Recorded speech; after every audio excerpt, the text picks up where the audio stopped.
राजस्थान कहां है? राजस्थान का पैसा, यहां के युवाओं की मेहनत, यहां के नागरिकों के परिश्रम और पुरुषार्थ का लाभ आखिर राजस्थान को क्यों नहीं मिल पा रहा है? ये तुष्टीकरण का खेल कब तक चलेगा? और मैं आपसे पूछना चाहता हूं, एक तरफ आप गौ तस्करों को महिमामंडित करते हैं और दूसरी तरफ पूज्य संतों के आश्रम पर बुलडोजर चलाते हैं। ये कैसे स्वीकार किया जा सकता है? यहां पे संतों की हत्या होती है, गौ तस्करी और गौ कसी होती है, बहन बेटियां सुरक्षित नहीं है, व्यापारी की संपत्ति पर कोई भी गुंडा आकर के कब्जा कर लेता है। उत्तर प्रदेश 25 करोड़ की आबादी का राज्य है, लेकिन किसी गुंडे की हिम्मत नहीं है कि किसी बेटी की इज्जत के साथ खिलवाड़ कर सके। किसी गुंडे की हिम्मत नहीं किसी व्यापारी की संपत्ति पे कब्जा कर सके। किसी गरीब, किसी निरीह, किसी कमजोर, किसी दलित की जमीन पर या उसकी किसी भी अन्य संपदा पर कोई कब्जा करने का दुस्साहस नहीं कर सकता है।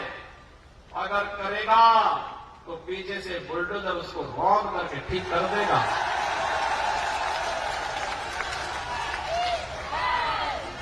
किसी संत की तरफ टेढ़ी नजर से कोई गुंडा नहीं देख सकता। बेटी को सुरक्षा है तो पूज्य संतों का सम्मान भी है। गरीब जहां बसा है, जहां गरीब बसा है, वहीं पे उसको जमीन का पट्टा भी दे दिया गया, उसका आवास भी बनाया जा रहा है। जहां संत का आश्रम है, वहीं पर उस आश्रम के लिए सरकार से भी सहयोग किया जा रहा है। और प्रदेश के अंदर, उत्तर प्रदेश 25 करोड़ की आबादी है, लंपी डिजीज से उत्तर प्रदेश में गोवंश को नुकसान नहीं। एक एक गौ माता को सर्वे देवास्थिता देहे सर्वदेव मही को, सभी देवी देवताओं का निवास जिस गौ माता में हमने माना, उस गौ माता को बीमारी से भी बचाया और बूचड़ों से भी बचाने का काम प्रभावी ढंग से हम कर सकते हैं। राजस्थान में आप क्यों विफल हो गए? क्यों विफल हो गए? कारण है गौ माता के प्रति आप लोगों की निष्ठा नहीं थी। कांग्रेसी केवल मुद्दा बुलाना चाहते थे और परिणाम क्या था? भारी संख्या में गोवंश को नुकसान होता है राजस्थान में, और लंपी डिजीज बड़ी भयावह रूप में आकर के आस्था को भी ठेस पहुंचाया था। उस गरीब किसान के पे क्या बीती होगी जिसका मूल्य गोधन लंपी डिजीज की चपेट में आकर के उसको आर्थिक नुकसान क्या हो। लेकिन सरकार राजस्थान की मानने वाली नहीं थी। वहां तो गौ तस्करों को बढ़ाने वाली सरकार है। राजस्थान में कांग्रेस की सरकार तो हिंदू विरोधी है। पेशेवर गुंडा और अपराधियों को प्रश्रय देती है। याद करिए, कन्हैया लाल का गला रेत दिया जाता है।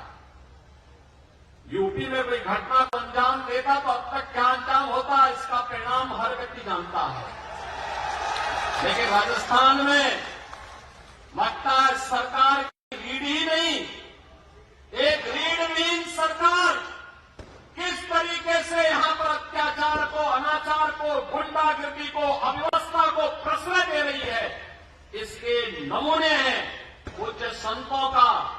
जिस तरीके से पूज्य संतों के आश्रम पर यहां पर हमले किए गए सरकार के संरक्षण में, वहां पर उन्हें पालित किया गया।